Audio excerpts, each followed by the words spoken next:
দর্শক, ইস্পাহানি মির্জাপুর চা মুক্তবাক অনুষ্ঠানে আপনাদের সবাইকে স্বাগত জানাচ্ছি। আজকে আমরা কথা বলতে চাই ঢাকা শহরে আজকে সারাদিন ধরে যে বিষয়টি নিয়ে আলোচনা চলছে সেটি হচ্ছে বিএসসি ইঞ্জিনিয়ার বনাম ডিপ্লোমা ইঞ্জিনিয়ারদের যে মতপার্থক্য সে নিয়ে। এ নিয়ে গত দুদিন ধরে আন্দোলন আপনারা নিশ্চয়ই দেখছেন। সেখানে শেষ পর্যন্ত আরও কিছু নতুন দাবি তারা তুলে ধরেছেন, তার মধ্যে স্বরাষ্ট্র উপদেষ্টার ক্ষমা চাওয়া রয়েছে।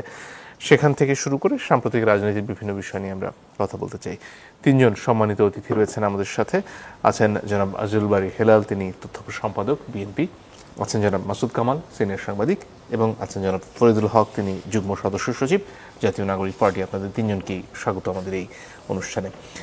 শুরুতেই জনাব আজিজুল বারী হেলাল, আপনার কাছে আসতে চাই। আজকে বিএনপি মহাসচিব বেশ কিছু আশঙ্কার কথা বলেছেন এবং নির্বাচন বানচাল করার জন্য আওয়ামী লীগের বিভিন্ন ষড়যন্ত্রের কথাও তিনি বলছেন।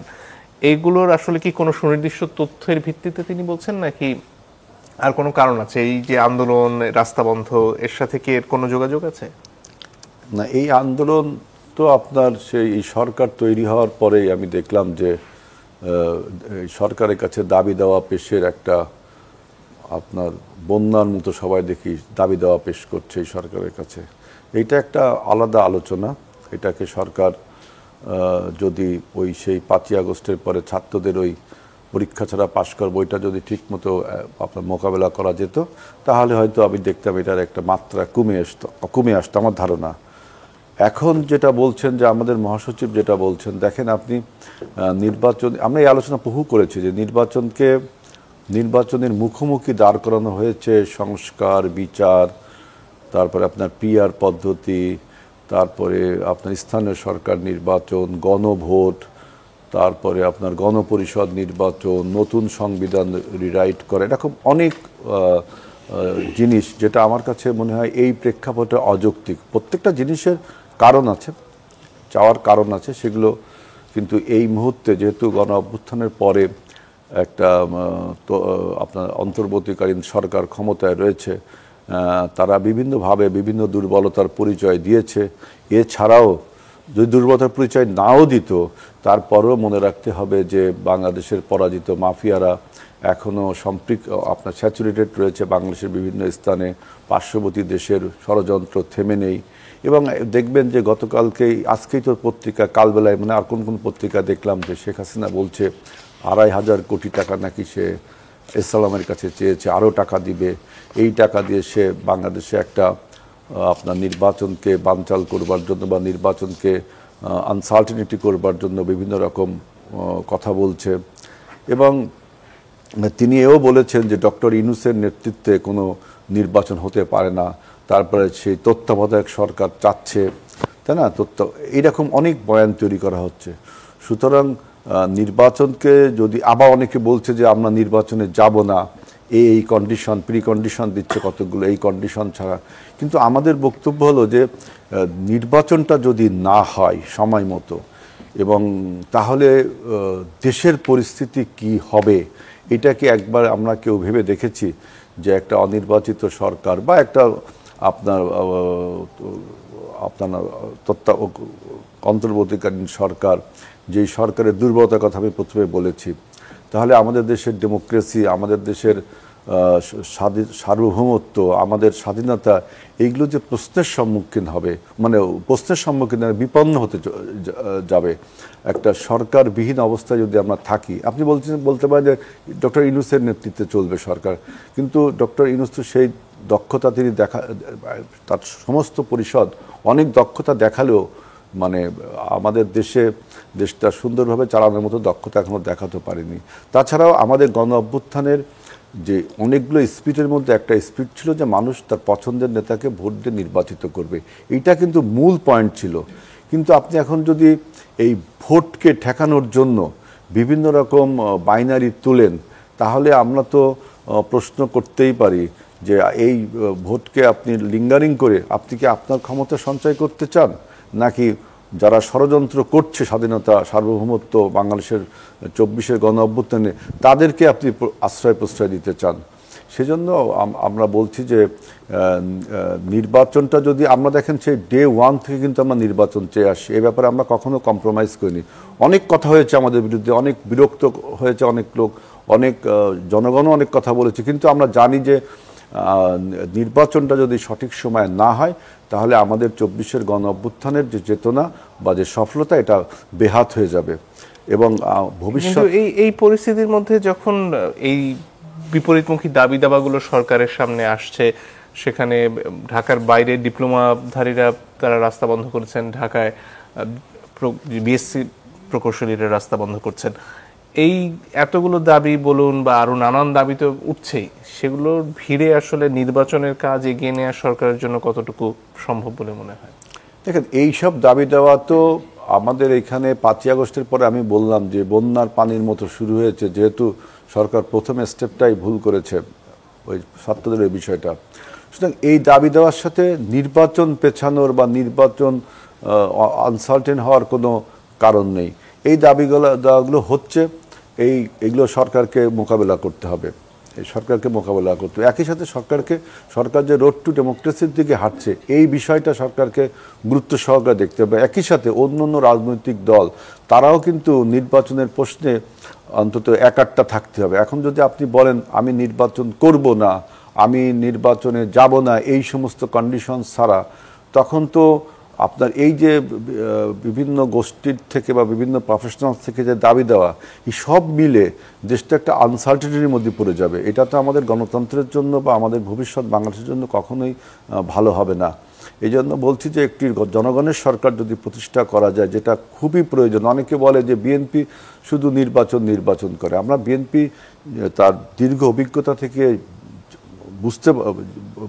উপলব্ধি করে যে একটি নির্বাচিত সরকার, একটি জনগণের সরকার যদি রাষ্ট্রে থাকে, তখন বিনিয়োগ বলেন, ইকোনমিক অবস্থা বলেন, ভালো হওয়া স্বাভাবিক। এখন সরকার যদি অদক্ষতা দেখায়, সরকার যদি আপনার দুর্নীতির দিকে আশ্রয়, সেটা অন্য কথা।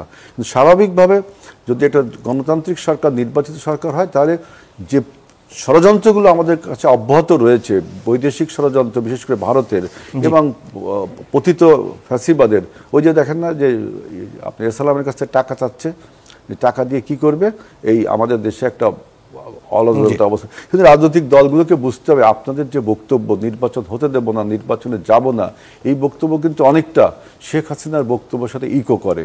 জি, ধন্যবাদ। জনাব মাসুদ কামাল, আপনার কাছে আসতে চাই। আন্দোলনের প্রসঙ্গে বিশেষত আপনার কাছে জানতে চাইবো যে বিপরীতমুখী দাবি সরকারের তরফ থেকে একটা কমিটি করা হলো, তারপরে আবার আন্দোলনকারীরা বলছেন তারা সেটা মানেন না, আবার নতুন করে কমিটি করার কথা সেখানে যেমন আছে, তার পাশাপাশি ক্ষমা চাওয়ার বিষয়টিও সামনে এসেছে, পুলিশের আজকের যে আচরণ তার ব্যাপারে। পরিস্থিতিটা আসলে কোন দিকে যাচ্ছে? আজকের যে ঘটনাটা, এটা না দেখেন, আন্দোলন তো করতেই পারেন, আপনি যে কোনো বিষয় নিয়ে আন্দোলন করতে পারেন। এবং আন্দোলন করে আপনি, আজকে আমি ওদিকে গিয়েছিলাম ফিজিক্যালি, আমার কাছে এটা খুব অদ্ভুত লেগেছে। মানুষকে হেঁটেও পার হতে দিচ্ছে না তারা যে অবস্থানটা নিয়েছিল সরাসরি একদম, মানুষ যে হেঁটে পার হবে তাও পার হতে দেবে না। এখন ওনার একটা আন্দোলনের জন্য, ওনার একটা দাবির জন্য, এবং এই দাবিটা টোটালি তাদের পেশাগত একটা দাবি। তাদের কি কোন চাকরি গেলে পরে কোন গ্রেড হবে, অথবা আরেকটা গ্রুপ আছে আপনার ডিপ্লোমা প্রকৌশলী, তাদের কোন গ্রেড হবে, তাদের ওই গ্রেড দেওয়া যাবে না, আমাদের তাহলে তারা আমাদের সমান হয়ে যাবে। এই যে বিষয়গুলো, এগুলো নিয়ে আন্দোলন চলতে পারে, এগুলো নিয়ে আলোচনা হতে পারে, কিন্তু এগুলি কি, এটা কি জাতীয় পর্যায়ে এটা কোনো ঘটনা? এখন এই ধরনের পেশাগত সমস্যা কার নেই বলেন আপনি, কার নেই? এই সমস্যায় কত লোক আক্রান্ত হচ্ছে। তো আমার কথা হলো কি, এগুলো না একটা আমার একটা সিস্টেমে আসা উচিত। সবার দাবি কিন্তু ভ্যালিড, যার যার দাবি তার জন্য বিরাট ঘটনা, এতে কোনো সন্দেহ নাই। কিন্তু সেই দাবিটা বলার তো একটা ভঙ্গি আছে। আপনি ওইখানে 3টা হাসপাতাল আছে, আমি সবসময় বলি 3টা হাসপাতাল তো এখানে আছে, ওই আমরা ওদেরকে জাতীয় ঘটনা, তাহলে আমি মানতে পারতাম যে ঠিক আছে, এটা জন্য দেশের পুরো দেশ একটা অন্যদিকে চলে যাচ্ছে, এটা হতে পারত। কিন্তু আমার কাছে এটা মনে হয়েছে যে এটা আসলে এই না। আবার তারপর পুলিশে দেখলাম দাঁড়িয়ে আছে, পরে পুলিশ সবাই সাউন্ড গ্রেনেড মারলো, তারাও বিশৃঙ্খল হয়ে চলে গেলো, শেষ হয়ে গেলো। তো পরে গভর্নমেন্টও কমিটি করছে। আবার এগুলো আরেকটা জিনিস, গভর্নমেন্টই বা কমিটিটা আগে কয় না কেন? যখন তারা আন্দোলন করলো, সেই যে তুমি কমিটি করলা, তাহলে এই যে হাউকাউ পরে করলা কেন? এখানে 2টা পক্ষ মনে করা হচ্ছে, একটা হলো আন্দোলনকারীরা, একটা হলো আন্দোলন যে যারা থামাতে যায় তারা। তো মাঝখানে যে জনগণের দুর্ভোগ হলো রে ভাই, এই রোগের চিকিৎসা কি? গভর্নমেন্ট আগেই করতো কমিটি, বসতো আলোচনায়। তাহলে তো আজকে তো শেষ, আজকে তো প্রথম দিন না, কালকেও তো এক আন্দোলন করছে। তো কালকে তারা গভর্নমেন্ট বসতো না কেন? কেন বসতো না? আপনি বলেন ঢাকা শহরের গুরুত্বপূর্ণ একটা জায়গায় ওয়ার্কিং ডেতে আপনি যদি 6 ঘন্টা 7 ঘন্টা বন্ধ করে রাখেন, এতে তো একটা অর্থনীতির উপর একটা চাপ পড়ে তো ভাই, এটা তো অস্বীকার করতে পারবেন না আপনি। তাহলে গভর্নমেন্টের কাজটা কি? তারা বসে থাকবে, চারিদিকে তারা পাহারা দেবে, এটাই তো গভর্নমেন্টের কাজ। সেইটা তুমি কমিটি করলা, আগের দিন করলা না কেন? তুমি এটা তো ধৈর্য পরীক্ষা করছো। এটা তো ধৈর্য পরীক্ষার বিষয় না। বিষয় হলো তাদের কোনো বক্তব্য থাকলে আপনি কমিটি করে দেন, তারা কমিটি দেখবে এটা কতটুকু গ্রহণযোগ্য, কতটুকু গ্রহণযোগ্য না, হয়ে গেল শেষ। মারামারি হোরাহুরি আমি বুঝি না, এটা সব আগের ফরম্যাট, এগুলো বুঝছেন, এগুলো আগের ফরম্যাট। কিন্তু এই যে ঘটনাটা ঘটা শুরু হয় যখন একের পর এক আন্দোলন আসতে থাকে, এটা নির্বাচিত সরকার আসুক বা নির্বাচনের আগের সময়টা তো সরকারের জন্য খুব গুরুত্বপূর্ণ। এই সময়টা তাহলে সরকার কিভাবে সামলাবে? যে কেউ আন্দোলন শুরু করলেই সাথে সাথে কমিটি গঠন করবে না, আর কোনো রাস্তা আছে সামনে? শুনেন, মানুষের যে অভাব থাকবে, যার কষ্টটা আছে, সে কষ্টের কথাটা কাকে জানাবে? সরকারকে জানাবে। এখন ওনারা বলছেন যে আমরা তো অন্তর্বর্তীকালীন সরকার। সো আপনার নামের আগে অন্তর্বর্তী আছে, কিন্তু পরের অংশে তো সরকার আছে। তাহলে আপনার দায়িত্ব আছে না কিছু? আপনি কি দায়িত্ব তাহলে বলেন আপনি? কাজে দেশ তো আপনাকে চালাতে হবে, এবং দেশ চালাতে পারবেন বলে ওখানে গিয়েছেন। মানুষ দাবি করবে না কেন? যার দাবি, যার এই সরকার আসার পর প্রথম দাবি ছিল কোনটা বলেন তো? আমি দেখেছি 17 তারিখে এক দাবি নিয়ে প্রথমে বসে গেছিল, আউটসোর্সিং দের। আমি প্রথমে ওটা বুঝি নাই যে আউটসোর্সিং এত দাবি, এই আপনার শাহবাগ আটকে দিছে কেন? তো আমি প্রথম মনে করছি আউটসোর্সিং, বিদেশে যে অনলাইনে যে কাজকর্ম করে ওইটাই কিনা, আমি বুঝতে পারিনি। পরে সে আলাপ করছি, ভাই ঘটনাটা কি? শোনার পর তো আমার মাথা খারাপ যে এই দেশে মানুষের কিছু ঠিকাদার আছে যারা নাকি মানুষের নেয়, ঠিকা নেয়। তুমি এবং তাদের যে মানবতর জীবন, তাদের যে কি ভয়ঙ্কর অবস্থা, তারা 17 তারিখে আন্দোলন করছে। ওই দিন একটা স্মারকলিপি তারা কিন্তু প্রধান উপদেষ্টাকে দিছে। প্রধান উপদেষ্টা এটা পড়ছে, তার অফিসের কোন লোক এটা পড়ছে, আমার সন্দেহ আছে। ওটা যদি কেউ একবার পড়ে, তার পক্ষে এটাকে আর মানা সম্ভব না। একটা লোক 365 দিন 24 ঘন্টা চাকরি করবে, এরকম শর্ত দিয়ে আউটসোর্সিং হয়। একটা লোককে দেওয়া হয়, তার চাকরির শর্ত হলো সে 365 দিন চাকরি করবে এবং 24 ঘন্টা চাকরি করবে। এটা এটা বাংলাদেশের শ্রম আইন এটাকে অ্যালাউ করে? মানুষের মানে হাট বসে, মানুষ তারা ভাড়া করে নিয়ে আসে, যখন সেই মহিলা প্রেগনেন্ট হয় তখন তার চাকরি নাই। এটা হয়, এই জিনিসটা গভর্নমেন্ট খেয়াল করছে? তাহলে দাবিটা কার কাছে করবেন আপনি? জি, ধন্যবাদ। জনাব ফরিদুল হক, আপনার কাছে আসি। এই যে পরিস্থিতি, সেখানে আসলে বিভিন্ন ধরনের দাবি এবং বিপরীতমুখী দাবি নিয়ে দু জায়গায় আজকে রাস্তা বন্ধ হয়েছে। ঢাকাটা নিয়ে আলোচনা বেশি, ময়মনসিংহ মহাসড়কে যেটা হয়েছে সেটা হয়তো সেভাবে আলোচনা আসেনি, সেটা করেছেন ডিপ্লোমা ইঞ্জিনিয়াররা। এই যে পরিস্থিতি, সেখানে আসলে এই যে বারবার রাস্তা বন্ধ হওয়া, দাবি নিয়ে জনগণের যে ভোগান্তি, সেটার বাইরে বেরিয়ে আসার রাস্তাটা কি? আর সেটার দায় দিনে শেষে এই যে একটা সংস্কৃতির মতো দাঁড়িয়ে গেছে যে কিছু হলেই রাস্তা বন্ধ করা হচ্ছে, সেটার দায়টা কে নেবে? জি, ধন্যবাদ আপনাকে, দর্শক এবং সমালোচকদেরকে শুভেচ্ছা। এটা তো মানে সংস্কৃতি দাঁড়িয়ে গেছে না বলে আমরা আসলে বলতে পারি যে এটা আগে থেকেই ছিল আমাদের সংস্কৃতিতে। আগে আসলে আমরা রাস্তায় নামতে পারিনি, এখন নামার একটা সুযোগ তৈরি হয়েছে। এখন ধরেন সবাই তার দাবি নিয়ে নামতেছে। এখন ব্যাপারটা হচ্ছে যে মানে সমাজের মধ্যে বিভিন্ন অংশের মানুষের মধ্যে দাবি দেওয়া এটা থাকবে, এটা একটা চিরন্তন ব্যাপার। কিন্তু এটা আমরা কীভাবে এটাকে আমরা রিজলভ করব, এইটা আমরা এখনও সেটেল করতে পারিনি। এটার দায়িত্ব আসলে সমাজের দায়িত্বশীল যারা, সমাজকে যারা নেতৃত্ব দেন, দেশকে রাষ্ট্রকে যারা নেতৃত্ব দেন, তাদের, সরকার, রাজনৈতিক দলগুলো, তাদেরই প্রধানত দায়িত্ব। কিন্তু সমস্যা হচ্ছে যে আমরা একটা ফ্যাসিবাদী শাসনের মধ্যে ছিলাম। ফ্যাসিবাদ পরবর্তী সময়ে এসে আমরা যারা ফ্যাসিবাদের বিরুদ্ধে একসাথে কাঁধে কাঁধ মিলিয়ে লড়াই করছি, হয়তোবা ধরেন আমি বিএনপির লোকদের সাথে ধরেন রাস্তায় ছিলাম, জামাতের লোকদের সাথে রাস্তায় ছিলাম, এবং আমার তখন ওরকম মনে হয় নাই যে আমি যদি মারা যাই কিংবা আমি যদি গুলি খাই তাহলে বিএনপির লোকরা আমার ফেলে চলে যাবে। আমার এটা মনে হয় নাই, নিশ্চয়ই তাদেরও এটা মনে হয় নাই। তো এই ব্যাপারটা ছিল, কিন্তু পরে যেটা হয়েছে যে আমরা ওই যে যেটা হয় বরাবর আমরা যেটা হয় যে আমরা যে কোনো ইয়ের পরে আমরা আসলে খুব দ্রুত ভাগ হয়ে যাই, দ্রুত স্প্লিট হয়ে যাই। তো এই জন্য মানে রাজনৈতিক দলগুলো খুব ভালোভাবে দায়িত্ব নিতে পারছে বলে আমার কাছে মনে হয় না, ওইখানে কিছুটা গ্যাপ আছে। সো ওই সমাজের মধ্যে অন্য অন্য অংশের মানুষরা যারা রাজনীতি সরাসরি করে না তারা আসলে বুঝতে পারে না যে কিভাবে আসলে জিনিসটা সলভ হবে, তাদের যে দাবি দেওয়াগুলো আছে কিভাবে সলভ হবে, এটা একটা ব্যাপার আছে। আর হচ্ছে পেছন থেকে আমার কাছে যেটা মনে হয় যে আন্দোলনগুলোর ভেতরে পেছন থেকে ধরেন অনেক রকম ফুয়েলিং থাকে, বিভিন্ন আন্দোলনের দাবিগুলোর অনেকগুলো দাবি ধরেন ঠিক আছে, পেছন থেকে ফুয়েলিং থাকে। ফুয়েলিংটা হচ্ছে গিয়া নেগেটিভ ফুয়েলিং না, মানে পজিটিভ ফুয়েলিংয়ের কথাই বলতেছি। পজিটিভ ফুয়েলিংটা এরকম যে এখন এই সরকার আছে, দুর্বল সরকার, এখন যদি আদায় করে নিতে পারো তাহলে এটা হবে, পরবর্তী সরকার আসলে কিন্তু এটা হবে না, যদি বিএনপি আসে তাহলে কিন্তু এটা হবে না, তারা শক্ত সরকার, স্বাভাবিক।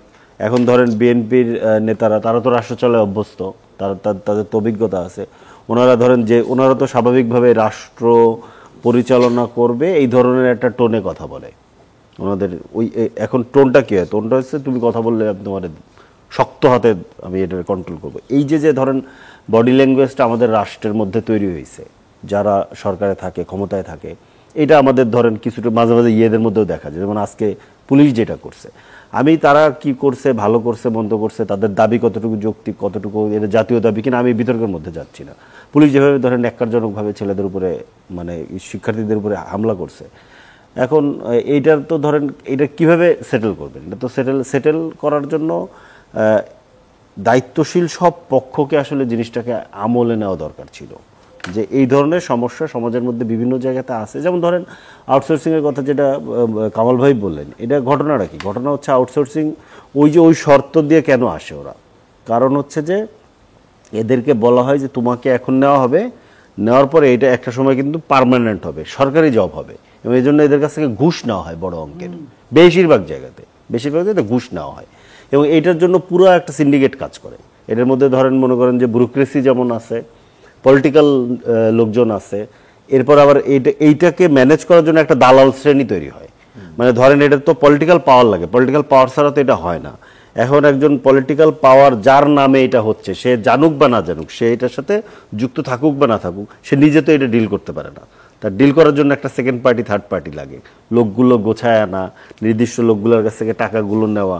ধরেন 100 নিয়োগে 5 লাখ টাকা করে নিলে কত টাকা হয় আমি জানি না, মনে হয় 5 কোটি।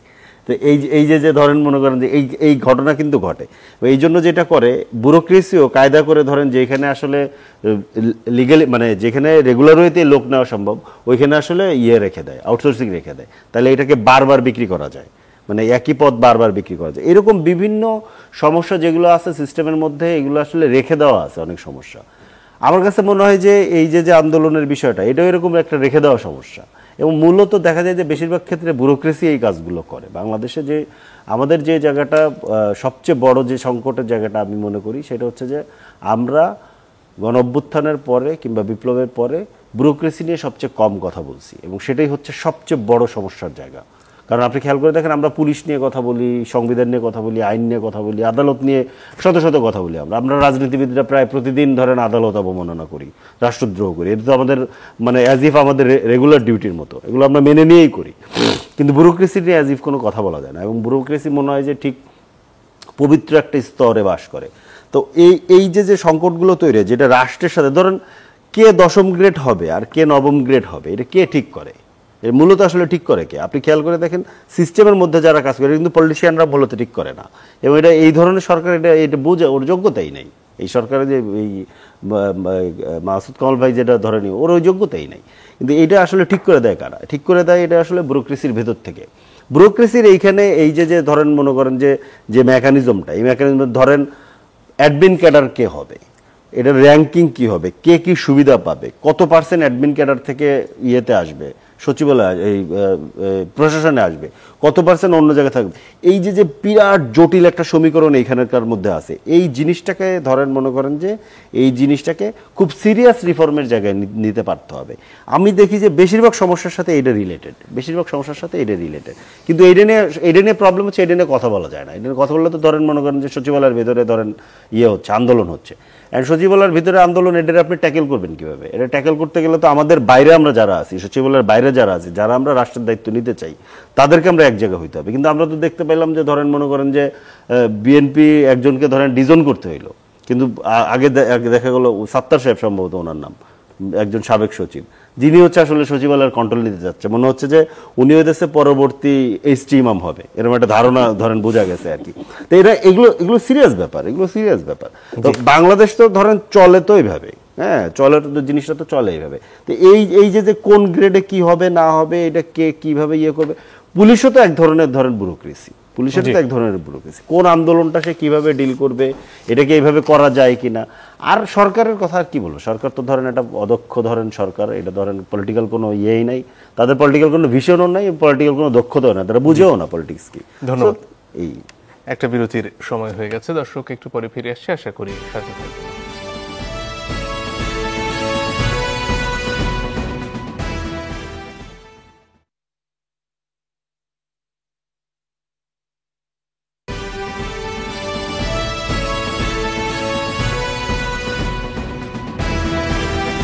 দর্শক আপনারা দেখছেন ইস্পাহানি মির্জাপুর চা মুক্তবাক। ফিরে আসবো জনাব মাসুদ কামাল আপনার কাছে। ষড়যন্ত্র তত্ত্বের কথা খানিকটা শুরুতে জনাব হেলাল বলছিলেন, দেশের বাইরে বসে ষড়যন্ত্র হচ্ছে, সেখানে বাংলাদেশি ব্যবসায়ীরা টাকা দিচ্ছেন বা দেবেন। এই ধরনের ষড়যন্ত্র তত্ত্ব আসলে কতটুকু বাস্তব বলে মনে হয়, এবং নির্বাচনকে ঘিরে দেশে এবং দেশের বাইরে যে ষড়যন্ত্রের কথা বারবার বলা হয়, সেটা আপনার কাছে কতটুকু ধোপে টেকে? শুনেন, ষড়যন্ত্র মানে কি? ষড়যন্ত্র এই শব্দটা কিন্তু আমরা অনেক আগে থেকে আমরা শুনতাম, কিন্তু যারা ক্ষমতায় থাকে, যারা ক্ষমতায় যেতে চায়, তাদের এটা খুব প্রিয় শব্দ এই কারণে যে এটা বললে মানুষকে বোঝানো যায় যে এত প্রতিকূলতা সত্ত্বেও আমরা যাচ্ছি, আমরা করছি, এটা হয়। কিন্তু আবার এটাও বাস্তবতা। ধরুন আওয়ামী লীগ তো ক্ষমতার থেকে এখন বিতাড়িত বলতে পারেন আপনি, তো তারা কি চেষ্টা করবে না? তারা তো একটা পলিটিক্যাল পার্টি ভাই, তারা তো তাদের মতো করে চেষ্টা করবে। এখন তাদের আপনি রাজনৈতিক কর্মকাণ্ড আপনি নিষিদ্ধ করছেন, আপনি করছেন না, তারা কি করবে? তারা চোরাগুপ্তা করবে। বিষয়টা বেশ সিম্পল। তার তো একটা আকাঙ্ক্ষা কাজ করে তার মধ্যে। মনে করেন চোর যখন চুরি করতে যায়, তার আকাঙ্ক্ষা থাকে না যে আমি এই দিক দিয়ে চুরি করবো, ওদিক দিয়ে চুরি করবো, তার তো আকাঙ্ক্ষা থাকবে। কারণ ওরা ওদের মধ্যে আকাঙ্ক্ষা বাস্তবায়নের চেষ্টা করবে। এখন ওদের কাছে ওদের টাকা থাকে, সেই বাস্তবায়নটা আরো ইজি হবে তাদের জন্য, অথবা আরো রিস্কি হবে আমাদের জন্য। এটা ভাই হবে, এটা আপনি ফিরাতে পারবেন না। কিন্তু প্রবলেমটা কি হলো যে এটা তো আপনি জানেন এই কাজটা হবে, এটা তো নতুন কিছু না। আপনি কি প্রতিরক্ষা ব্যবস্থা নেবেন, আপনি এটাকে প্রতিহত করার জন্য কি ব্যবস্থা নেবেন, এটা হলো সরকারের ব্যাপার। এটা কিন্তু সরকারের কাজ, এটা কিন্তু বিএনপি কাজ না। যদি বিএনপি কিছু করতে যায় তখন কিন্তু অন্য ঘটনা ঘটে যাবে। এটা গভর্নমেন্টের কাজ, এবং গভর্নমেন্টই তো এই দলটাকে তাদের পলিটিক্যাল আপনি অ্যাক্টিভিটি স্টপ করছে নির্বাহী আদেশে। গভর্নমেন্টকে এটা হ্যান্ডেল করতে হবে, সে কিভাবে করবে তার ব্যাপার। তবে এটা আলটিমেটলি মানে নির্বাচনে কোনো প্রভাব ফেলে না। কিন্তু দেশের বাইরে যা হচ্ছে, বিশেষত ভারতেই তো আশ্রয় নিয়ে রয়েছেন আওয়ামী লীগের নেতারা, সেই ব্যাপারে আসলে সরকারের মাঝে মাঝে প্রতিবাদ জানানোর বাইরে কি কিছু করার আছে? সরকারের কি করণীয় আছে আপনি আমাকে বলেন। আওয়ামী লীগের কার্যক্রম সরকার নিষিদ্ধ করছে না? যুক্তরাষ্ট্রে যে ঘটনাটা ঘটলো, মাহফুজ আলমকে দৌড়ানি দিল আওয়ামী লীগের লোকজন, তো যুক্তরাষ্ট্রের গভর্নমেন্টকে তো বলতে পারতো এই দলটাকে আমরা নিষিদ্ধ করছি, এদের করতে দিয়েন না, বলতে তো পারতো। এই কাজটা কি ভালো হয়েছে? সারা দুনিয়ার মানুষের কাছে কি আমার ইজ্জত বাড়ছে? ধরলাম মাহফুজ আলম খুব অন্যায় করছে, ধরলাম এই সরকারকে আপনি পছন্দ করেন, সব আমি ধরে নিচ্ছি, কিন্তু ওই মাটিতে আপনি ধরেন এটা করলেন যে আমাদের অফিস, বাংলাদেশের অফিস ভাঙচুর করলেন, যারা আওয়ামী লীগ তো করছে, কেন? এটা করে কি আপনি যুক্তরাষ্ট্রের কাছে আপনার ইমেজ বাড়াতে পারছেন? কার কাছে কি করতে পারছেন? এটা কিন্তু পৃথিবীর অন্য কোনো দেশে হয় না, আমাদের এখানে হয়। অথচ আমাদের সংবিধানে, সে দেশে বাংলাদেশের দূতাবাসের নিরাপত্তা দিতে না পারাটা তো সে দেশের সরকারের ব্যর্থতা নয়? সেটা আছে, বাট আমরা যে কাজটা করলাম ওরা তো কোনো ভাবেও নেই হয়তো বা যে এই দেশের লোক তাদের নিজের দূতাবাসকে যে ভাঙচুর করবে, হয়তো তাদের ভাবনার উচিত ছিল। এটা কখনো হয়? আমরা সেটা করছি তো। এখন আমাদের তো ওই মাথা মতো ওই কাজটা করে না, আমাদের মাথার মধ্যে কাজ করে কি যে আমি এই কাজটা করে নেত্রীকে ফোন করে জানাবো ওদের নেত্রী দিছি ভেঙ্গা নেত্রীকে খুব ভালো কাম করছো। এই হলো আমাদের মানে মানে মেন্টালিটি। এটা বিএনপি আমলে আওয়ামী লীগ যখন ক্ষমতা ছিল তখন বিএনপি এই কাজ করতো। বিএনপি লিডার বসে আসছে পাশে বলি, ওনারা ব্যাখ্যা দিবেন, ওনারাও করতো। যখন শেখ হাসিনা যখন নামতো এয়ারপোর্ট থেকে, দুই দিকে একদিকে আওয়ামী লীগ একদিকে বিএনপি, একদিকে গালাগালি একদিকে ফুলের মালা, হয়তো এখনো হয়। তো এখন এই জিনিসগুলি ভালো না। অথচ আমাদের কিন্তু আইন আছে যে আমাদের কোনো পলিটিক্যাল পার্টির বিদেশে কোনো শাখা থাকবে না। দূতাবাস ভাঙচুরের মতো ঘটনা কি এর আগে ঘটেছে কখনো? এটা আপনার প্রত্যেকটা ঘটনাই তো নতুন, আগামীতে আরো কিছু ভাঙবে। প্রত্যেকটা ঘটনা থেকে শুরু আছে, দেখেন আগামীতে ভাঙবে আরো। প্রত্যেকটা এক্সাম্পল তৈরি হয়, একটা করে এক্সাম্পল তৈরি হয়, তারপর পরে পলিটিক্যাল পার্টি ভাবে আগামীবার যাই আমি এই এক্সাম্পল ভাঙবো। রেকর্ড তো হয় ভাঙার জন্য, তাই না? আর কি রেকর্ড হবে? এগুলি ঠিক না। আমি বলতে চাচ্ছি কি যে আপনি ভাই একজনকে পলিটিক্যালি হ্যান্ডেল করেন, পলিটিক্যাল পার্টিকে পলিটিক্যালি হ্যান্ডেল করা উচিত। যে কারণে আমি যে আওয়ামী লীগকে যে তাদের কার্যক্রম নিষিদ্ধ হওয়াটা নির্বাহী আদেশে, এটা আমি পছন্দ করি নাই। এটা করে তো গভর্নমেন্ট আওয়ামী লীগকে আরো উপকার করে দিছে। মানুষের মধ্যে আওয়ামী লীগের জন্য সিম্প্যাথি তৈরি হয়েছে। এখন দরকার ছিল না তো কোনো, আওয়ামী লীগের দেশে মানুষই তৈরি করতো, প্রত্যাখ্যান করতো। কারণ আওয়ামী লীগ যা যা করছে 15 বছরে ভাই, এটা তো আপনার মুখ থেকে শোনার দরকার নেই আমার। আপনি বলবেন, আপনি গভর্নমেন্ট বলবেন যে আওয়ামী লীগ এত খারাপ করছে, এটা আপনি বলবেন, তারপরে আমি বিশ্বাস করবো? আমি দেখি নাই কি করছে, আমি জানি। কিন্তু আপনি করলেন কি, একটা নির্বাহী আদেশ দিয়ে করলেন, যে নির্বাহী আদেশকে কালো আইন আপনিও আগে 2 দিন আগে বলছেন। এখন আপনি ওই আইন প্রয়োগ করে একটা দলের কর্মকাণ্ড আপনি নিষিদ্ধ করে দিলেন, মানুষের মধ্যে দলের মধ্যে ধীরে ধীরে হবে। এগুলো তো বোকামি করে এরা, তো করতেছে তারা কি কারণ করতেছে, এই বোকামিতে আবার কেউ কেউ খুশি হয়, তো কি করবেন? এটা তো হচ্ছে। তবে আমি যেটা মনে করি পার্সোনালি, এতে নির্বাচনে কিছু হেরফের হবে না, হবে না কোনো। সেটা ছোট্ট একটা ঘটনাতে বলি। দেখেন 2014 সালে যদি নির্বাচনটা তত্ত্বাবধায়ক সরকারের অধীনে হতো, 2014 সালে আওয়ামী লীগ গোহরা হারতো, একদম কোনো সন্দেহ নেই। হাতে বিএনপি বিপুলভাবে বিজয়ী হতো। এটা কি প্রমাণ করে? সারা দেশে বিএনপির বিশাল একটা জনগোষ্ঠী কিন্তু সমর্থন ছিল ওই সময় 14 সালে। তারপরে এত জনসমর্থন নিয়েও বিএনপি কি 2014 ইলেকশনকে বন্ধ করতে পারছে? পারে নাই তো। তাদের সঙ্গে জামাত ছিল, জামাত কি মানে জামাত বিএনপি মিলে ওই সময় কি নাশকতামূলক ঘটনা কম ঘটছে? আগুন ধরাইছে, ভোট কেন্দ্রে আগুন ধরে গেছে, অমুক হয়েছে অনেক কিছু। ইলেকশন থেমে থাকছে? ইলেকশন থেমে থাকে নাই। মানে হলো কি কারণে থেমে থাকে না? প্রত্যেকবার মনে রাখবেন, সরকার হলো একটা দেশের সবচেয়ে বড় মাস্তান। সরকার যদি মাস্তানি করতে চায় তার সঙ্গে কেউ পারবে না। এটা হলো স্বাভাবিক ঘটনা। সরকার যদি ইলেকশন করতে চায়, আর্মি আছে, পুলিশ আছে, কত কিছু আছে, এটা থামাতে পারবে না। 5ই আগস্টে তো সেই যে শক্তি রাষ্ট্রে, সেটা তো ব্যর্থ প্রমাণিত হয়েছে জনগণের। এটা ব্যর্থ প্রমাণিত হয় নাই, আমি বলি আপনাকে। তখন সরকারের মাস্তানের যে ইনস্ট্রুমেন্টগুলো, তাদের মধ্যে সবচেয়ে বড় ইনস্ট্রুমেন্টটা সরকারের সঙ্গে বিট্রে করছে, এটা হলো আর্মি। আর্মি বিট্রে করছে, সিম্পল। বাংলাদেশে যতগুলি আন্দোলন হয়েছে, সরকারের প্রধান যে পুলিশ, আর্মি, প্রশাসন, বিচার বিভাগ, আপনি যদি 4টাকে ধরেন, এই 4টার কোনো একটা যদি জনগণের সঙ্গে না থাকে, তাহলে সেই আন্দোলন সফল হওয়ার ইতিহাস আমি দেখি না। জি, ধন্যবাদ। জনাব ফরিদুল হক, আপনার কাছে আসতে চাই। আপনার কাছে আসলে কতটুকু গুরুত্বপূর্ণ মনে হয় এই যে আলাপগুলো ঘুরে ফিরে আসে, অর্থের লেনদেনের হিসেবগুলো অনেক সময় গুরুত্বপূর্ণ নেতারাও দিচ্ছেন বিএনপির, সেটা কি গুরুত্ব বহন করে, নাকি দিনের শেষে ধরুন গত 5ই আগস্টকে কেন্দ্র করেও নানান ধরনের গুজব ছড়িয়েছিল, সেগুলোর মতোই আসলে এগুলো হাওয়ায় মিলিয়ে যায়? না, একদম হাওয়ায় মিলে যায় ব্যাপারটা, কোনো গুরুত্ব নাই। একদমই ধরেন আনভেরিফাইড কিংবা ইয়ে থেকে এই খবরগুলো আসতেছে, বিষয়টা এরকম না। ব্যাপারটা হচ্ছে যে আপনি যদি ঘটনাগুলো দেখেন, একটার পর একটা মিলান, তাহলে অনেকগুলো বিষয় আপনি বুঝতে পারবেন। যেমন ধরেন আওয়ামী লীগের প্রথম এবং দ্বিতীয় সারির অনেক নেতা ইন্ডিয়ার বিভিন্ন জায়গাতে অবস্থান করতেছে। কলকাতাতে তাদের অফিস খোলা হয়েছে, এর ধরনের একটা খবর আমরা পেয়েছি সংবাদ মাধ্যমে। এবং শেখ হাসিনা তার সিনিয়র নেতৃবৃন্দ যারা ইন্ডিয়াতে আছে তাদেরকে নিয়ে সে মিটিং করেছে। সে প্রতিদিন প্রায় 1-2টা করে অনলাইন মিটিং করতেছে, তার বিভিন্ন রকম কল রেকর্ড মিডিয়াতে আসতেছে। ঢাকার মতো জায়গাতে একজন মানে রানিং আর্মি অফিসার 400 লোককে ট্রেনিং দেওয়ার চেষ্টা করছে, এই ধরনের একটা ঘটনা আমাদের সামনে আসছে। এই পুরো যে ঘটনা প্রবাহগুলো আমি বললাম, আপনি খেয়াল করে দেখেন, প্রত্যেকটা ঘটনা ইন্ডিয়া যদি না চাইতো, ইন্ডিয়ান এস্টাবলিশমেন্ট যদি না চাইতো, এটা ঘটতো না, সম্ভব না।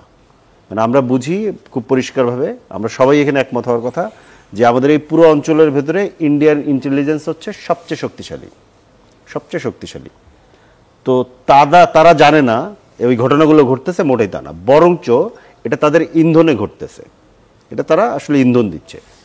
এখন ব্যাপারটা হইতেছে যে আওয়ামী লীগের বুদ্ধিমান লোকজন তো বটেই, অন্যান্য লোকজন তারা হয়তো মনে করতেছে ইন্ডিয়া বোধহয় কোনো একটা খেলা খেলতেছে, কিছু একটা খেলে মনে হয় এখানে আওয়ামী লীগরা আবার রিএস্টাবলিশ করে ফেলবে। This is not will be happening, এটা হচ্ছে না। কেন? কারণ হচ্ছে ইন্ডিয়া খুব ভালোভাবে বোঝে, ইন্ডিয়ান ইন্টেলিজেন্স খুব ভালোভাবে বোঝে যে এইভাবে কোনো পলিটিক্যাল পার্টিকে এস্টাবলিশ করা যায় না, এটা যায় না। তাদের যারা এই দিবাস্বপ্নে আছেন এবং যারা এই দিবাস্বপ্ন দেখাচ্ছেন, আমি সবাইকে বলবো লেন্দুব দর্জির কাহিনী পড়েন। লেন্দুব দর্জি যখন শেষ হয়ে গেছিল তার কি পরিণতি হয়েছিল দিল্লিতে, এটা সবাই জানে। সো শেখ হাসিনা হচ্ছে দক্ষিণ এশিয়ার দ্বিতীয় লেন্দুব দর্জি, তার পরিণতি লেন্দুব দর্জির থেকেও খারাপ হচ্ছে, এটা নিশ্চিত একদম। কিন্তু তারপরে এত কিছু কেন ঘটতেছে? This is the question. তারপরে এত কিছু কেন ঘটতেছে হচ্ছে গিয়া ইন্ডিয়ান এস্টাবলিশমেন্টের কাছে বাংলাদেশ খুব গুরুত্বপূর্ণ জায়গা, এবং বাংলাদেশের জন্য বাংলাদেশ আসলে তার এমনিতে পুরো ইন্ডিয়া মানে পুরো দক্ষিণ এশিয়া তার কন্ট্রোলের বাইরে চলে গেছে।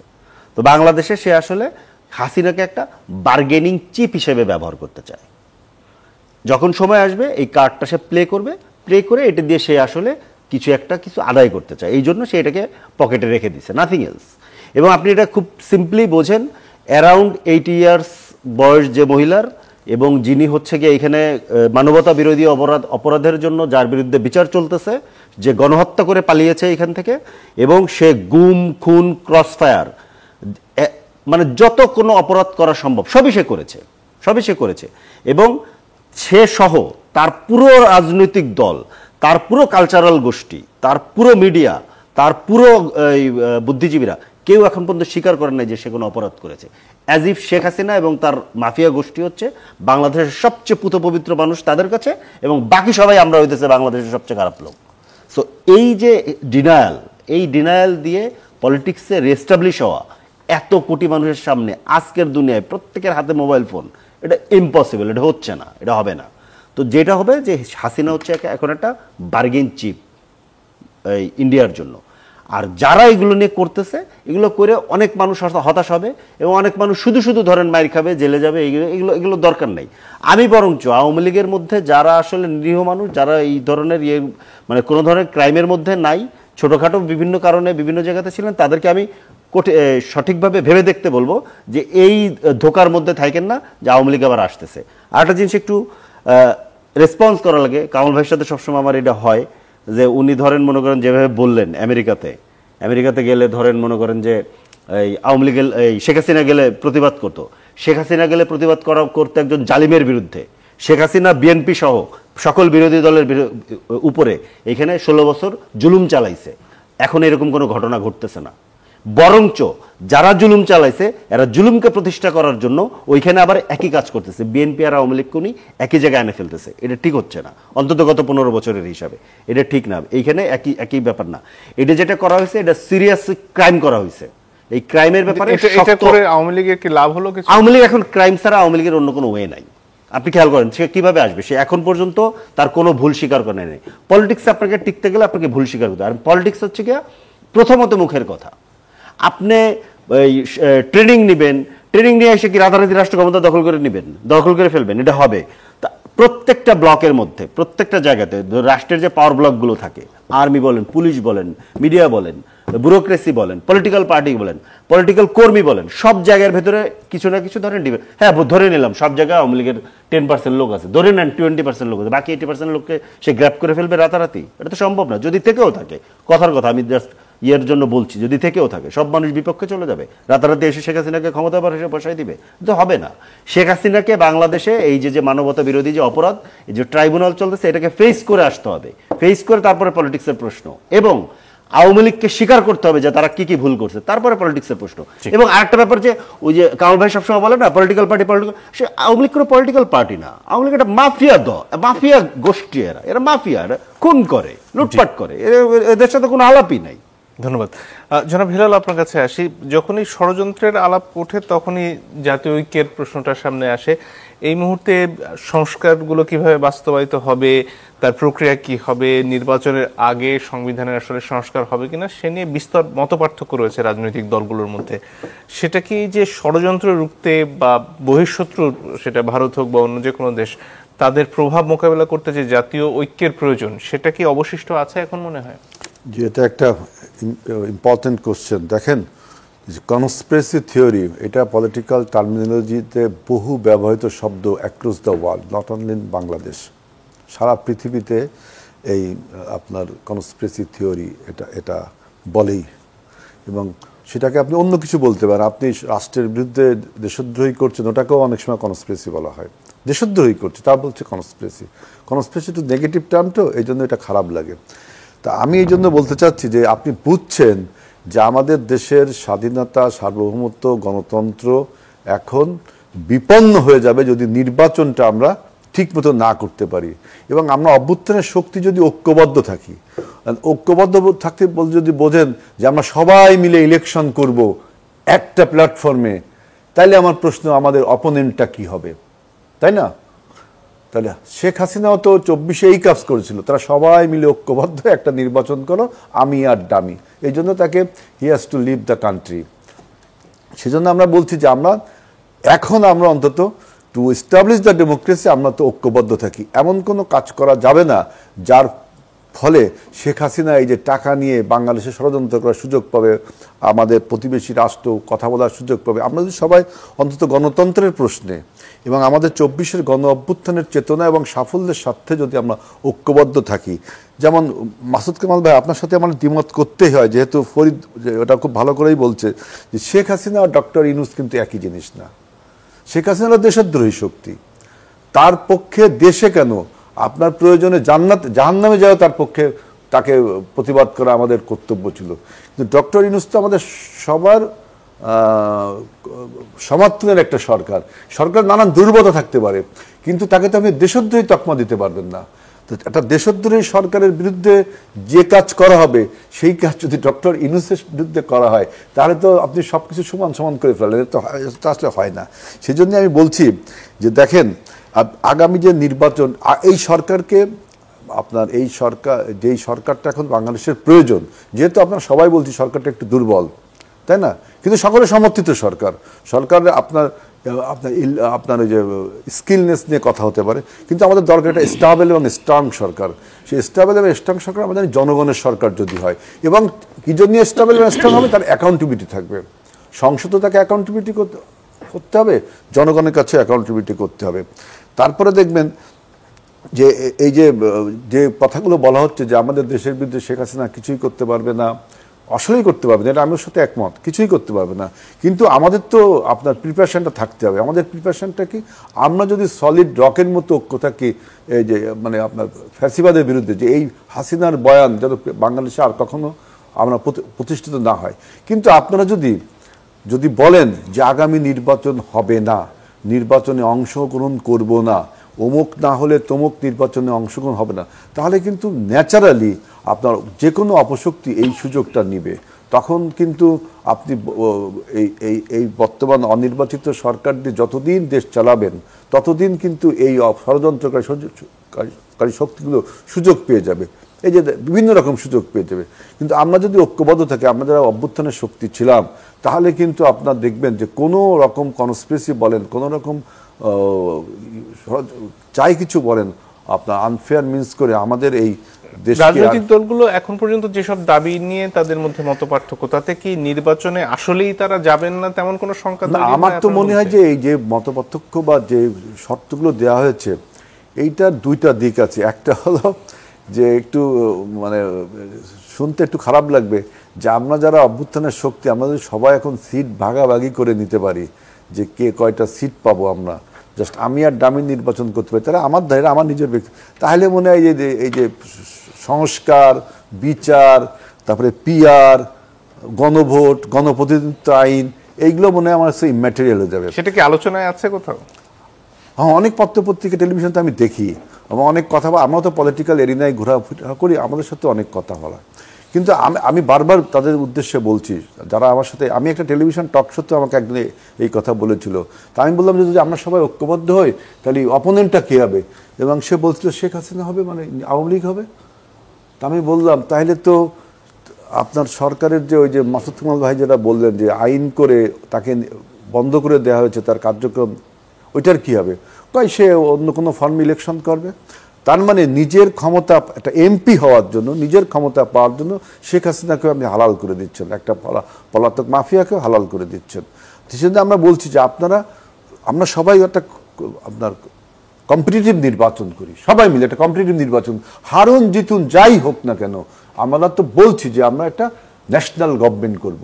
যেই গভর্নমেন্টে যদি কেউ আসতে, অনেকে কিন্তু আপনার তার দল থেকে নির্বাচিত, অনেকে সরকারে আসতে চায় না, এরকম অনেক দল আছে, তারা বিরোধী দল হবে। কিন্তু আমরা যদি সব মেকিং করি তাহলে তো আমি হাসিনার কোনো দোষ দেখি না। আপনি যদি সব মেকিং করেন তাহলে কি হাসিনার কোনো দোষ দেখেন? আর একটা হলো যে আপনি বলছেন যে এই যে মুভমেন্টগুলো হচ্ছে বিভিন্ন জায়গায়, স্পর্ডিক মুভমেন্ট এবং রিপিটেডলি হচ্ছে বিভিন্ন দাবি দেওয়া, এইটাকে আপনি ওরা বলেছে এর ব্যুরোক্রেসির একটা সমস্যা, শুধু পলিটিক্যাল সমস্যা না। আমি কিন্তু এর সাথে একমত যে আমাদের পলিটিক্যাল পার্টিজ এবং ব্যুরোক্রেসির ফোরসাইটনেস থাকতে হবে, যে ফোরসাইটেডনেস থাকতে হবে যে আসলে এই সিদ্ধান্ত দিলে কি হতে পারে, সামনে কি হতে পারে। এই যদি দূরদর্শিতা না থাকে, শুধু রুটিন ওয়ার্ক করলাম, মন্ত্রণালয় চালালাম, এইটা কিন্তু যে কোনো ক্লানি বা পিওনো এই চাকরিটা এইটা করতে পারে, রুটিন ওয়ার্কগুলো চালাতে, কিন্তু এর কোনো ইনোভেশন না করেন, যদি ফোরসাইটেড না থাকে যে আমার এই সিদ্ধান্তের ফলে কি কি হবে। এবং এখানে কিন্তু ব্যুরোক্রেসির একটা প্রধান দায় আছে। আমি দেখলাম যে অনেকগুলো, এই মাঝে একটা হলো চাকরির গ্রেড নিয়ে আপনার সচিবালয়ে, ওইটা কিন্তু আমি দেখলাম একটা ইললজিক একটা জিনিস করলো অযথা। ওই সময় ওই যে সচিবালয়ে একটা গন্ডগোল হলো না, জি, ওই চাকরির গ্রেড ট্রেড নিয়ে কি যেন একটা হলো। এইসব সিদ্ধান্ত এখন তাদের নিতে হবে কেন? একটা পলিটিক্যাল সরকার থাকলে সিদ্ধান্তগুলো নিলে ভালো হয়। সেজন্য বলছি যে আর এইসব আন্দোলন কিন্তু হবেই, যেটা আপনার কন্টিনিউয়াসলি হবেই, যে কোনো দেশে হয়। এর জন্য আমার একটা প্রস্তাব থাকবে, যের জন্য আমরা কোনো কনফাইন্ড জোন করে দিতে পারি, যে আন্দোলন সংগ্রামের পৃথিবীর বিভিন্ন দেশে আমি দেখেছি, ইউরোপ আমেরিকার বিভিন্ন দেশে দেখেছি, মিছিল মিটিংয়ের জন্য আলাদা একটা জায়গা থাকে, যে এখানে আপনি আপনার প্রতিবাদটুকু জানাবেন, সেটা সরকারের কাছে যাবে। কিন্তু আপনি পুরো পাবলিক স্ফেয়ারে যদি না করতে পারে, তার জন্য একটা, কিন্তু যখন গণমানুষের দাবি হয়, মনে করেন একটা প্রকৌশলী, সে তার গ্রেড নিয়ে সমস্যা, এখন সে যদি রাস্তাঘাট বন্ধ করে, তাই তো হচ্ছে না। কিন্তু যখন জনগণের দাবি হয়, পলিটিক্যাল যে দাবিগুলো, মনে করেন সরকার ট্যাক্স বাড়িয়েছে, ভ্যাট বাড়িয়েছে, সরকার জনগণের উপর দমন নিষ্পেষণ করছে, তখন কিন্তু গণদাবিতে পরিণত হয়। সেটার ক্ষেত্রে কথা আমি বলছি না। এই বিভিন্ন প্রফেশনালসের দাবির জন্য বা বিভিন্ন ইভেন কোনো পলিটিক্যাল পার্টিও যদি তার নিজস্ব কোনো দাবি পেশ করে, তার জন্য আমি মনে করি যে কিছু কনফাইন্ড জোন কিছু থাকতে, এবং এই জন্য পলিটিক্যাল শেপ, আমাদের পলিটিক্যাল যে শেপ, আমাদের যে মুভমেন্টের শেপ, এইগুলোরও ব্যাপক পরিবর্তন আনতে হবে। ধন্যবাদ। জনাব মাসুদ কামাল, এই যে সবাই মিলেমিশে আসন ভাগাভাগি করে নির্বাচন করে ফেলার যে শঙ্কার কথা জনাব হেলাল বলছিলেন, সেটা কি আপনার চোখেও পড়ে? এটা আলোচনা একটা হয়তো ছিল, অনেকে বলে, মাঝে মাঝে বিভিন্ন জায়গায় দেখি, বাট এগুলি না আমার কাছে বাস্তবসম্মত মনে হয় না। যেমন বিএনপির সঙ্গে, যেমন অনেকে বলেছে যে এনসিপি হয়তো বিএনপির সঙ্গে একটা নির্বাচনী জোট করতে পারে, এটা আসলে প্র্যাকটিক্যাল না। বিএনপির সঙ্গে কারোরই জোটে যাওয়া প্র্যাকটিক্যাল না। এটা প্র্যাকটিক্যাল না এই কারণে, যে জোটে যাবে সে মহাবিপদে পড়বে বিএনপির সঙ্গে গেলে। এর কারণটা আমি বলি, কারণটা হলো কি, এইবার তো আপনার মনে করেন একসঙ্গে নির্বাচনী জোট করলেও যে নির্বাচন করবে তাকে তার দলের প্রতিজ্ঞা করতে হবে।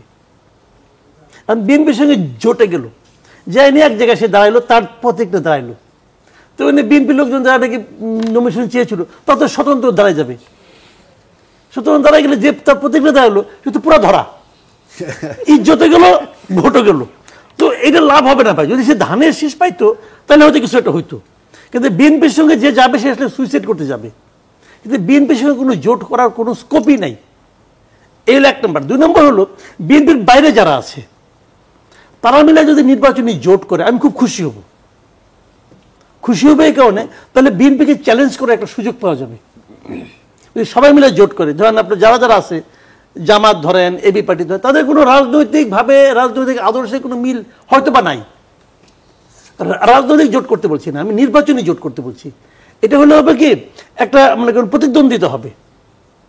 বিএনপির কিন্তু মাঠ পর্যায়ে জনপ্রিয়তা অনেকটা কিন্তু একটা ডিক্লাইনিং, কিন্তু ওদের জনপ্রিয়তা, কারণ সাধারণ মানুষ ওদের অত্যাচারে, ওদের চাঁদাবাজির অত্যাচারে, সে হয়তো বিএনপি করে না কিন্তু বিএনপির নামধারী, তাদের অত্যাচারে মানুষ এত অতিষ্ঠ হয়ে গেছে।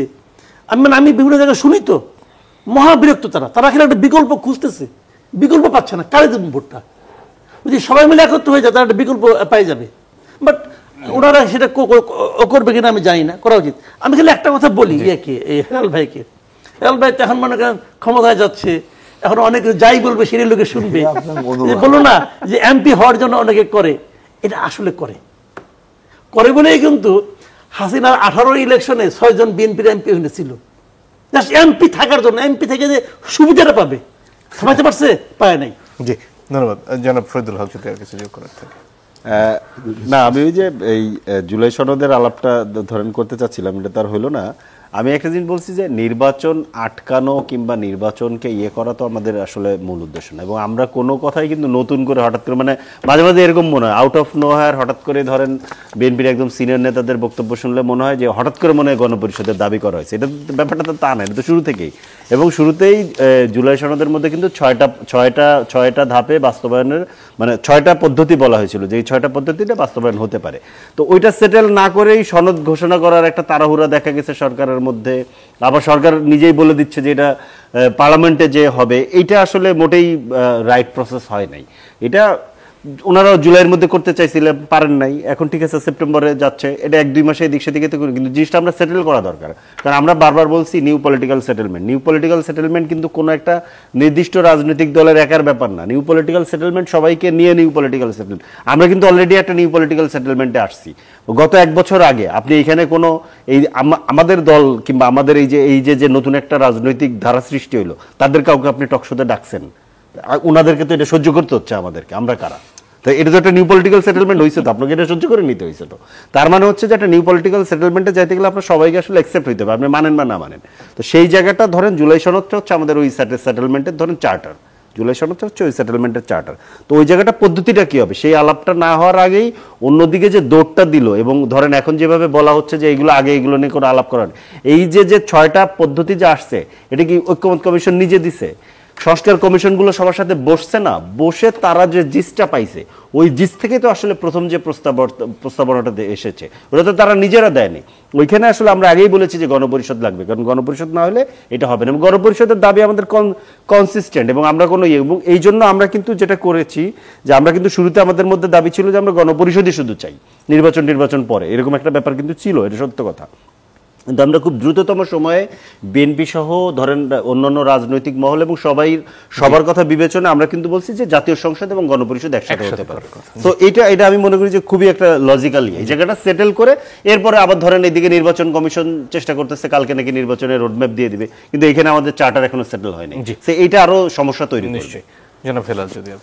জি, আপনাকে বলছি যে কামাল ভাই যেটা বললো যে আমাদের জনপ্রিয়তা ডিক্লাইনিং, তার মানে এই না যে অন্য কেউ আপরাইজিং হচ্ছে। আবার আমাদের জনপ্রিয়তা ডিক্লাইনিং কামাল ভাই যেমন বুঝছে আমরাও কিন্তু বুঝি না। তার জন্য আমরা যে স্টার্ন অ্যাকশনগুলো নিচ্ছি, আমরা যে ইনিশিয়েটিভসগুলো নিচ্ছি, এবং সরকারকেও অনুরোধ করছি যে এই সমস্ত আপনার লোকদেরকে যারা মিসক্রিয়েন্টস তাদেরকে আইনের আওতায় আনতে, এইগুলো থেকে কিন্তু আমাদের জনপ্রিয়তা ডিক্লাইনিং না, আপরাইজিংও হচ্ছে কিন্তু। কারণ আমরা বিভিন্ন জায়গায় দেখেছি যে বিএনপির যদি কেউ জড়িত থাকে তার প্রতি আমরা মানে এক্সাম্পলারি পানিশমেন্ট দিচ্ছি, কিন্তু অন্য অন্য রাজনৈতিক দল সেখানে আমাদের থেকে পিছিয়ে আছে। অতএব আমাদের জনপ্রিয়তা এবং আমাদের বিএনপির থেকে যে বয়ানগুলো আমরা তৈরি করছি যে আগামীতে আমরা দেশটাকে কিভাবে দেখতে চাই, সন্ত্রাস মুক্ত, দুর্নীতি মুক্ত দেশটাকে দেখতে চাই, নতুন একটা ফর্মে আমরা দেশটাকে দেখতে চাই। আমাদের 31 দফা যদি আপনারা পাঠ করেন, আমাদের জাতীয় নেতৃবৃন্দের বক্তব্য, বিশেষ করে তারেক রহমান সহ আমাদের জাতীয় নেতৃবৃন্দের বক্তব্যগুলো শুনেন, দেখেন আমরা এটা মিন করি। আমরা মিন করি বিধায় দেখেন যে প্রধানমন্ত্রীর ক্ষমতা 10 বছর লিমিটেড করা, এটা পৃথিবীর কোনো দেশেই হয় না। আমাদের দেশে আমরা কিন্তু সেটা আমাদের দেশ এবং জাতির স্বার্থে আমরা কিন্তু এটা মেনে নিচ্ছি। এটা কি আমাদের জনপ্রিয়তার ব্যারোমিটার কি উপরে উঠাবে না? তারপর যে সমস্ত জিনিস সংস্কারের যে সমস্ত প্রশ্নগুলো আছে, যেগুলো জনগণের জন্য ফ্রুটফুল, দেশের জন্য ফ্রুটফুল, সেগুলোর জন্য কিন্তু আমরা আমাদের বিরুদ্ধে বিতর্ক থাকলেও সেই সব জায়গায় আমরা আন্দোলনগুলো চালিয়ে যাচ্ছি, বক্তব্যগুলো চালিয়ে যাচ্ছি। যেমন আপনার ঐক্যমত কমিশনে আপনি আমাদের বক্তব্যগুলো দেখেন, আমরা ক্যাটাগরিক্যালি প্রত্যেকটা জিনিসের ব্যাখ্যা দিচ্ছি, ক্যাটাগরিক্যালি কথাগুলো বলছি যে এই হলে এই হবে, সেই হলে সেই হবে। কিন্তু অন্য পার্টি সুপারফিশিয়াল একটা কথা বলে তার কোনো ব্যাখ্যা কিন্তু দিতে পারছে না। এবং আমরা যেটা করতে পারবো না, যে জিনিসটা করা সম্ভব না, দেশের বিরুদ্ধে চলে যাবে, জনগণের বিরুদ্ধে, সেই জিনিসটা যতই পপুলার আইটেম হোক আমরা কিন্তু সেটার জন্য তর্ক করে যাচ্ছি। সুতরাং জনগণ সেটা দেখছে যে বিএনপি আপনার দেশের পক্ষে, আগামী নতুন রাজনীতির পক্ষে, পুরনো দিনের সমস্ত আবর্জনা ছুঁড়ে ফেলে তারেক রহমানের যে বক্তব্যের কথা বলছে, এতে আমার দৃঢ় বিশ্বাস আমাদের জনপ্রিয়তা দিন দিন বাড়ছে। অনেক ধন্যবাদ আপনাদের তিনজনকে। দর্শক আপনাদেরকে ধন্যবাদ, বিদায় নিচ্ছি।